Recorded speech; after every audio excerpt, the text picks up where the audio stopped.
কি হবে তোমার গো, তুই করলে কি হবে তোমার গো, না পেলে খোদার রহমত গো, নামাজ ছাড়া যে সব বেকার গো। আল্লাহ রাসূল বলেছেন as-সালাতু মিফতাহুল জান্নাহ, নামাজ হলো জান্নাতের চাবি। এখন মুয়াজ্জিন সাহেব যখন মসজিদে আযান হাঁকতে যাবে, এখন চাবি যদি কমিটির কাছে থেকে মুয়াজ্জিন আযান দিতে পারবে, তারা খুলতে পারবে না, যেহেতু চাবি অন্যজনের কাছে।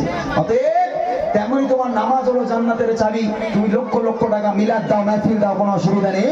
তুমি যাই করো, সমাজ সেবা করো, যাই করো না কেন, তবে আল্লাহর কাছে গিয়ে যদি 5 ওয়াক্তে তুমি সিজদা না করো, জান্নাতের চাবি কোনোদিন তুমি পাবে না। আর এক হাদিসে বলেছেন আল্লাহ রাসূল সাল্লাল্লাহু আলাইহি ওয়াসাল্লাম, as-সালাতু মিরাজুল মুমিনিন, নামাজ হলো মুমিনের জন্য মিরাজের স্বরূপ, আল্লাহর সঙ্গে কথোপকথন করার স্বরূপ। অতএব যদি আল্লাহর সঙ্গে বন্ধুত্ব রাখতে হয়, তোমাকে নামাজ পড়তে হবে।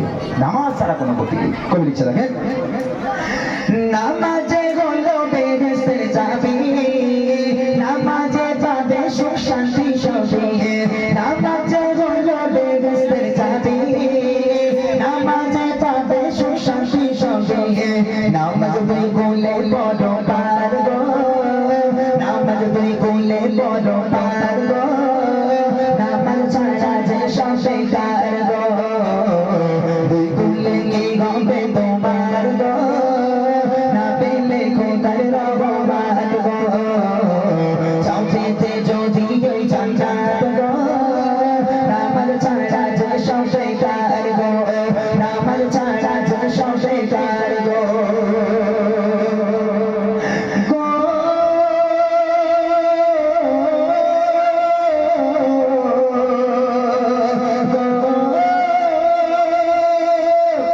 জান্নাতের আশা করো কি করে, খোদার ইবাদত বান্দেগি ছেড়ে, জান্নাতের আশা করো কি করে, খোদার ইবাদত বান্দেগি ছেড়ে, মরকে নাও করে স্মরণ গো, মরকে নাও করে স্মরণ গো, নামাজ ছাড়া যে সব বেকার গো, তুই করলে কি হবে তোমার গো,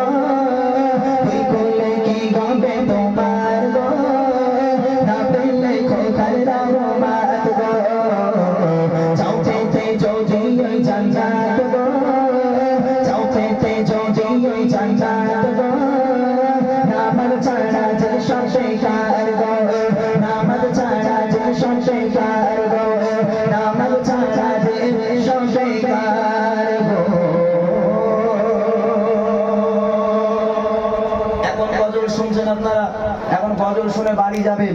এই বাড়ি গিয়ে যখন আপনারা ঘুমিয়ে যাবেন, সন্ধ্যের মাধ্যমে লিখছে, কবরে কবরে